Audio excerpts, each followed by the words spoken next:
जय श्री कृष्ण। राधे कृष्ण। ओम नमो भगवते वासुदेवाय। पूर्व श्लोक में भगवान ने ज्ञेय तत्व का आधार रूप से वर्णन किया। अब आगे के श्लोक में उसका प्रकाश रूप से वर्णन करते हैं। ज्योति नाम प्रकाश ज्ञान का है, अर्थात जिनसे प्रकाश मिलता है, ज्ञान होता है, वे सभी ज्योति है। भौतिक पदार्थ सूर्य, चंद्र, नक्षत्र, तारा, अग्नि, विद्युत आदि के प्रकाश में दिखते हैं।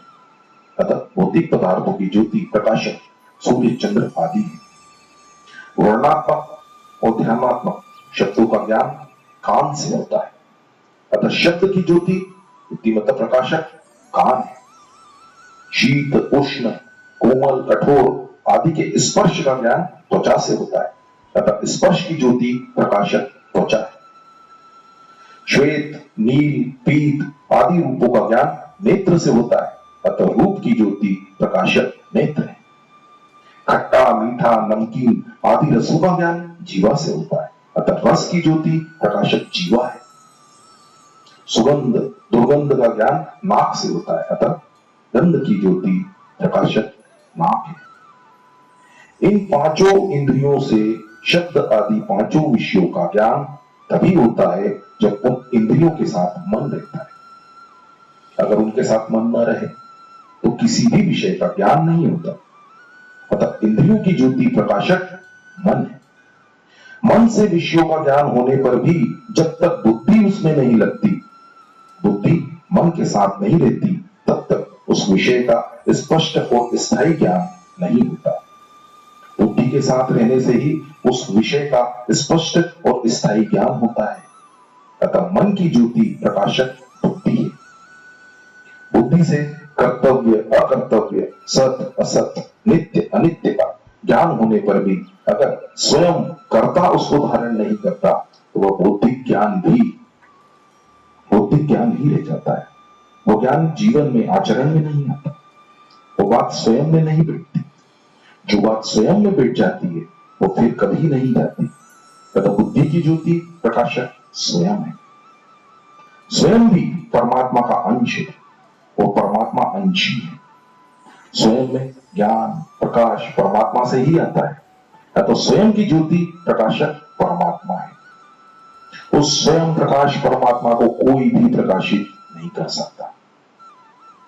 तात्पर्य यह हुआ कि परमात्मा का प्रकाश ज्ञान स्वयं में आता है। स्वयं का प्रकाश बुद्धि में, बुद्धि का प्रकाश मन में, मन का प्रकाश इंद्रियों में और इंद्रियों का प्रकाश विषयों में आता है। मूल में इन सब में प्रकाश परमात्मा से ही आता है। अतः इन सब ज्योति का ज्योति, ज्योतियों का ज्योति, प्रकाशकों का प्रकाशक परमात्मा ही है। जैसे एक के पीछे बैठे हुए परीक्षार्थी आपस अपने से आगे बैठे हुए को तो देख सकते हैं पर अपने से पीछे बैठे हुए को नहीं। ऐसे ही अहम, बुद्धि, मन, इंद्रियां आदि भी अपने से आगे वाले को तो जान सकते पर अपने से पीछे वाले को नहीं। जैसे सबसे पीछे बैठा हुआ परीक्षार्थी अपने आगे बैठे हुए समस्त परीक्षार्थियों को देख सकता है।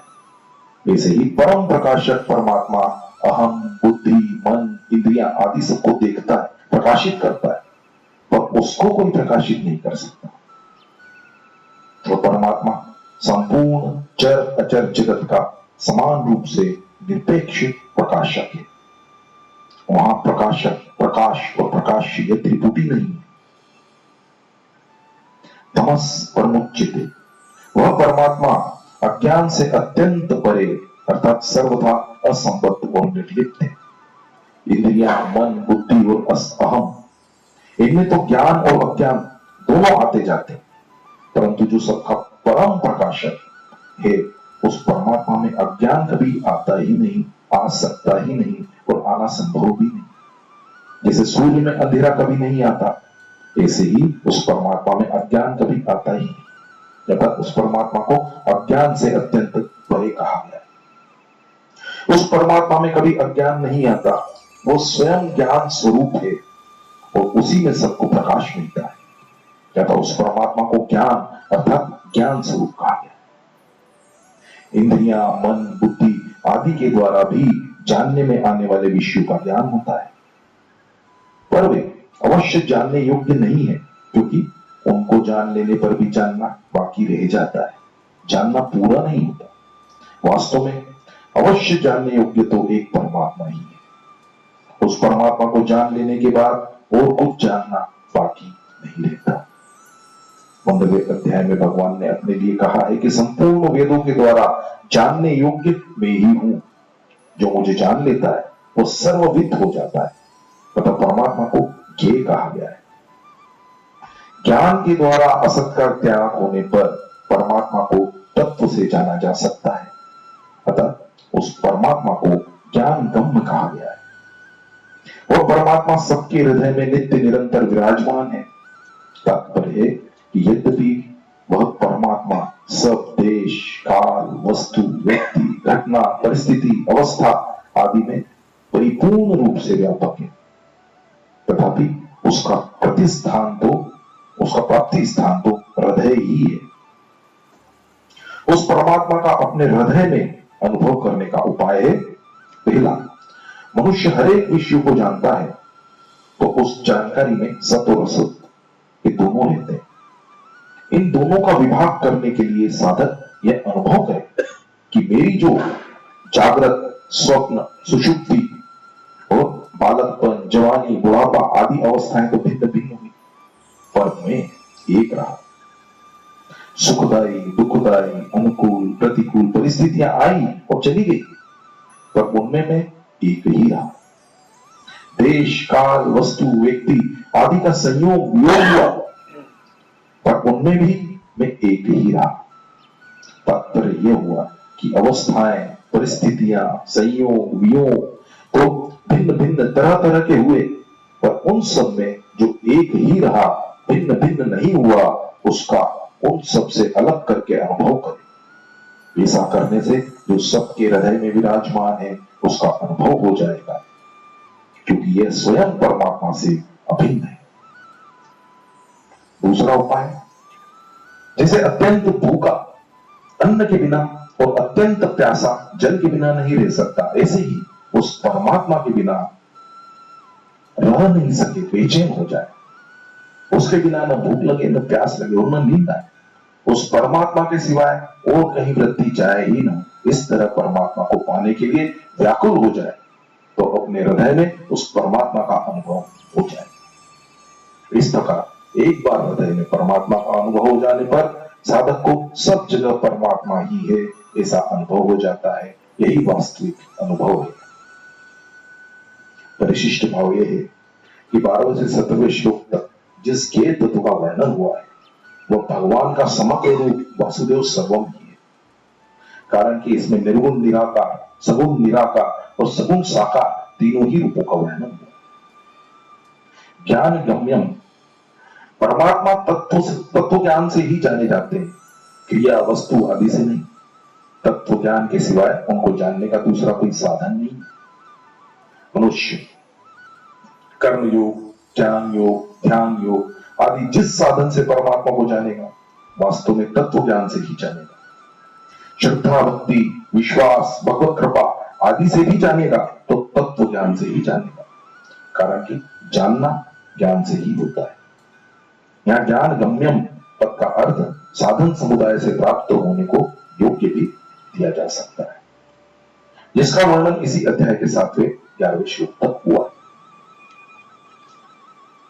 पहले श्लोक से 17वें श्लोक तक क्षेत्र, ज्ञान और ज्ञेय का जो वर्णन हुआ है, अब आगे के श्लोक में फल सहित उसका उपसंहार करते हैं।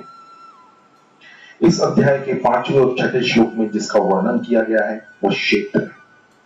7वें से 11वें श्लोक तक जिस साधन समुदाय का वर्णन किया गया है वह ज्ञान है, और 12वें से 17वें श्लोक तक जिसका वर्णन किया गया है वह ज्ञेय है। इस तरह मैंने क्षेत्र, ज्ञान और ज्ञेय का संक्षेप से वर्णन किया है। मेरा भक्त क्षेत्र को, साधन समुदाय रूप ज्ञान को और ज्ञेय तत्व परमात्मा को तत्व से जानकर मेरे भाव को प्राप्त हो जाता है। क्षेत्र को ठीक तरह से जान लेने पर क्षेत्र के संबंध विच्छेद हो जाता है, क्षेत्र से संबंध विच्छेद हो जाता है। ज्ञान को अर्थात साधन समुदाय को ठीक तरह से जानने से अपने से देह अभिमान व्यक्तित्व मिट जाता है। ये तत्व को ठीक तरह से जान लेने पर उसकी प्राप्ति हो जाती है, अर्थात परमात्मा तत्व के साथ अभिन्नता का अनुभव हो जाता है। या मद्भक्त एति विज्ञाय पदों का तात्पर्य है कि समग्र परमात्मा का ज्ञान भक्ति से ही हो सकता है। प्रेम भक्ति जल बिनु रघुराई, अभी अंतर्बल कबहू न जाए। अतः साधक को भक्त होना चाहिए। इस श्लोक में आए पद को गीता में कई प्रकार से कहा गया है, जैसे मद्भाव का अर्थ है मुझ परमात्मा की सत्ता। यह सिद्धांत है कि सत्ता एक ही होती है, दो नहीं। भगवान ने गीता में ज्ञान और भक्ति दोनों में ही अपने भाव की प्राप्ति बताई। ज्ञान में इसका तात्पर्य है ब्रह्म से साधर्म्य होना, अर्थात जैसे ब्रह्म सच्चित आनंद रूप है, ऐसे ही ज्ञानी महापुरुष का भी सच्चित आनंद रूप होना। भक्ति में इसका तात्पर्य है भक्त की भगवान के साथ आत्मीयता अर्थात अभिन्नता। जय श्री कृष्ण, राधे कृष्ण। ओम नमो भगवते वासुदेवाय।